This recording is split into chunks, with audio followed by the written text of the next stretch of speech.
빨리빨리 걸어라! 오늘 갈 길이 멀다! 엄마, 나 차라리 물에 빠져 죽는 게 나을 것 같아요. 차라리 물에 빠져 죽게 하소서! 고려 공녀의 피눈물, 삼천리 죽음의 길. 지금 여러분의 손목과 허리에 밧줄이 묶여 있다고 상상해 보십시오. 내 앞사람의 허리춤에서 나온 밧줄이 다시 내 몸을 묶고 또 내 뒷사람에게로 이어집니다.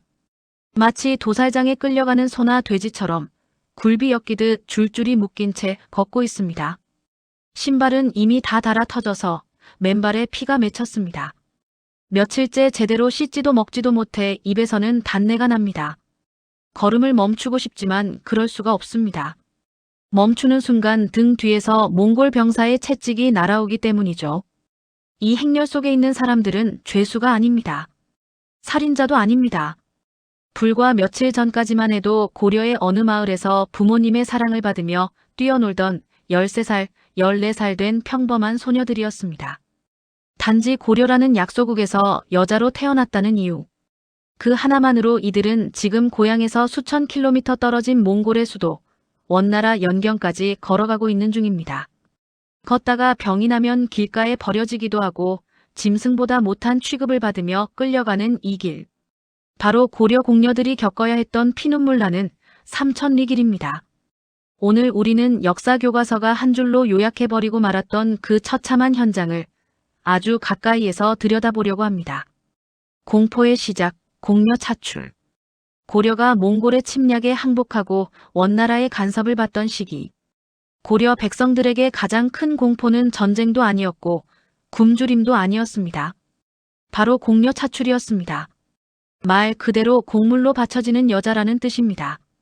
원나라는 고려에 수많은 물품을 요구했습니다.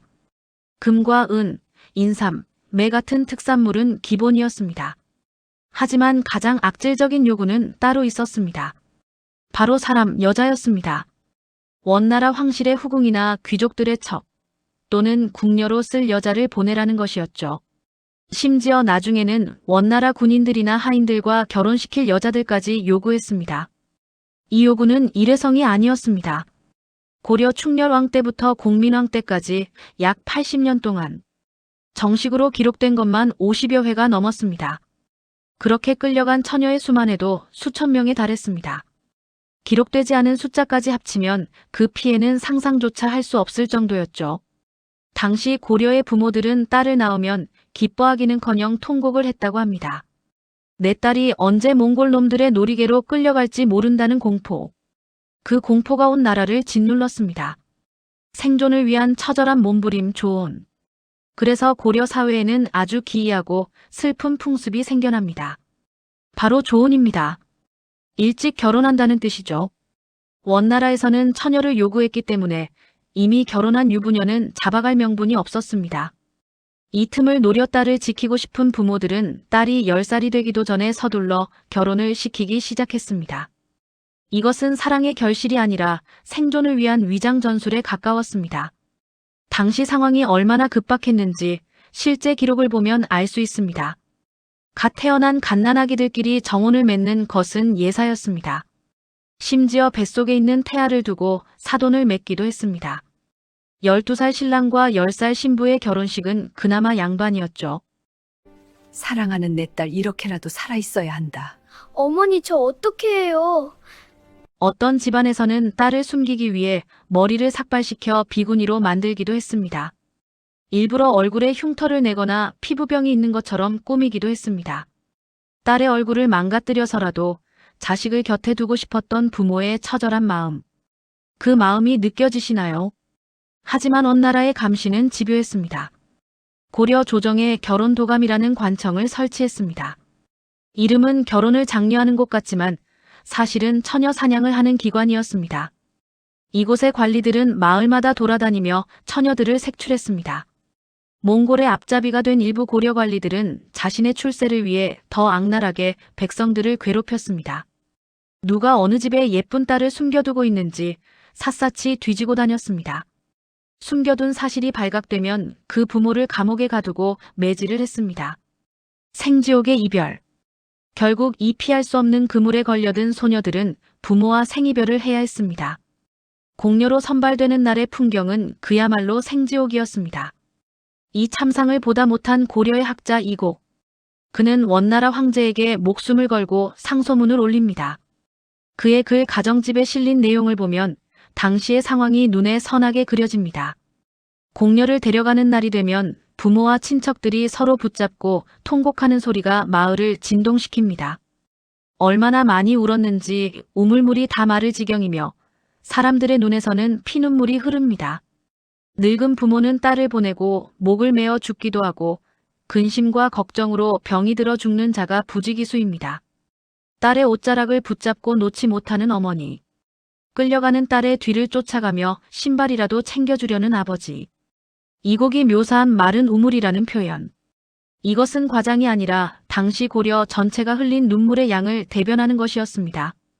죽음의 행군, 삼천리길. 하지만 슬퍼할 겨를도 없이 가혹한 행군이 시작됩니다. 고려의 수도 개경에서 원나라의 수도인 연경, 지금의 베이징까지 육로로 약 3,000리가 넘는 거리입니다. 지금처럼 기차나 버스가 있는 것도 아닙니다. 오로지 두 다리로 걸어서 가야 했습니다. 귀한 집 교수로 자라 바깥 출입 한번 제대로 해본 적 없는 소녀들. 이들에게 이 여정은 죽음의 행군이나 다름없었습니다. 도망가지 못하도록 줄로 엮인 채 하루에 수십 리를 걸어야 했습니다. 몽골 병사들은 이들을 인간이 아닌 배달해야 할 화물로 취급했습니다. 걷다가 지쳐 쓰러지면 채찍이 날아들었습니다. 병이 들어 더 이상 걷지 못하게 되면 가차없이 길가에 버려졌습니다. 낯선 타국 땅 길바닥에서 굶어 죽거나 짐승의 먹이가 되는 것입니다. 더욱 끔찍한 것은 위생과 생리적인 문제였습니다. 수십 명이 줄로 묶여 있다 보니 화장실을 가는 것도 자유롭지 못했습니다. 길가에서 대충 해결해야 했고 씻는 것은 사치였습니다. 생리를 시작한 소녀들은 처리할 방법이 없어 피가 흐르는 채로 걸어야 했습니다. 그로 인한 악취와 수치심은 어린 소녀들의 마음을 갈기갈기 찢어놓았습니다. 밤이 되면 춥고 딱딱한 땅바닥에서 서로의 체온에 의지해 잠을 청해야 했습니다.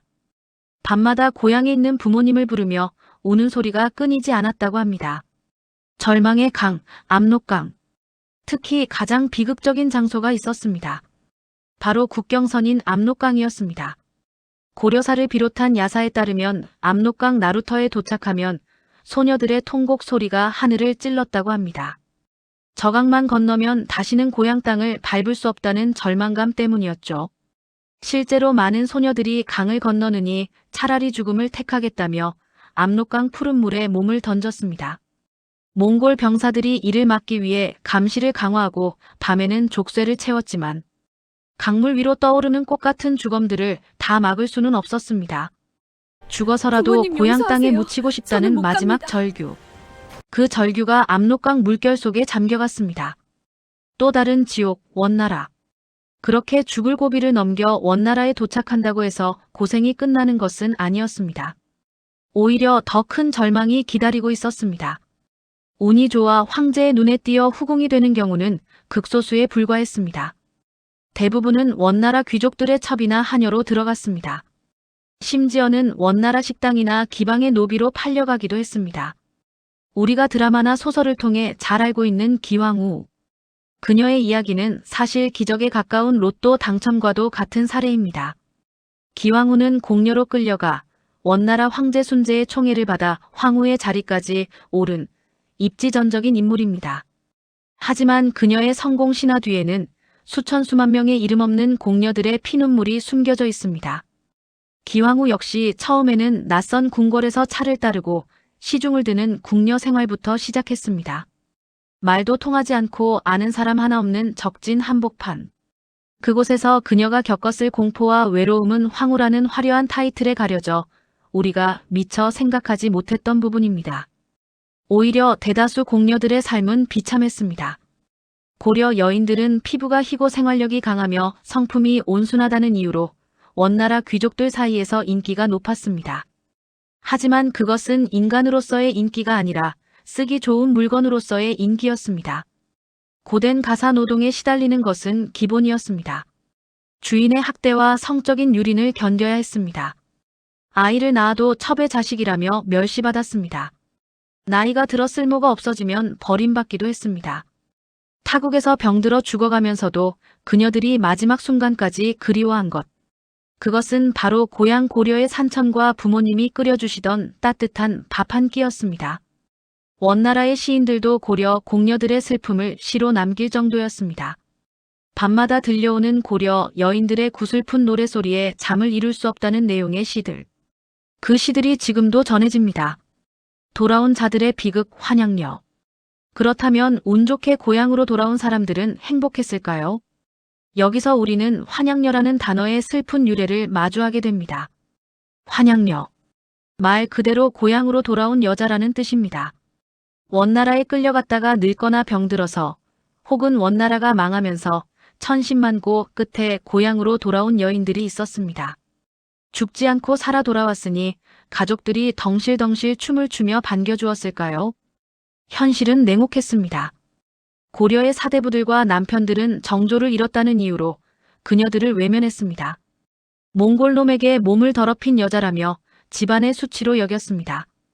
이혼을 요구하는 남편들이 줄을 이었고 가문에서 파문당해 갈 곳을 잃은 여인들은 거리를 떠돌거나 스스로 목숨을 끊어야 했습니다. 환양녀라는 말. 이 말은 곧 환양년이라는 욕설로 변질되어 지금까지도 전해지고 있습니다. 목숨을 걸고 지옥에서 살아 돌아온 그녀들에게 조국이 던진 것. 그것은 따뜻한 위로가 아니라 멸시와 조롱의 돌팔매질이었습니다. 우리가 기억해야 할 것. 공녀 문제는 단순한 옛날 이야기가 아닙니다.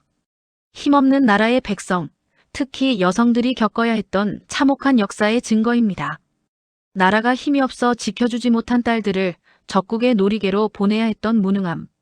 그리고 그 피해자들을 감싸주기는커녕 손가락질했던 잔인함. 이 둘이 공존하는 우리의 아픈 자화상입니다. 고려 공녀들의 이야기를 할 때 단순히 기왕후의 화려한 성공 스토리나 몽골 풍습의 유래 같은 흥미 위주의 소재로만 소비해서는 안 되는 이유가 여기에 있습니다. 13살, 14살 그 어린 나이에 영문도 모른 채 부모의 품에서 뜯겨져 나가 말발굽 먼지 날리는 삼천리 길을 걸어야 했던 그 소녀들의 공포. 그 공포를 우리는 기억해야 합니다. 압록강 푸른 물에 몸을 던지며 마지막으로 불렀을 엄마라는 그 한마디. 그 한마디를 우리는 기억해야 합니다.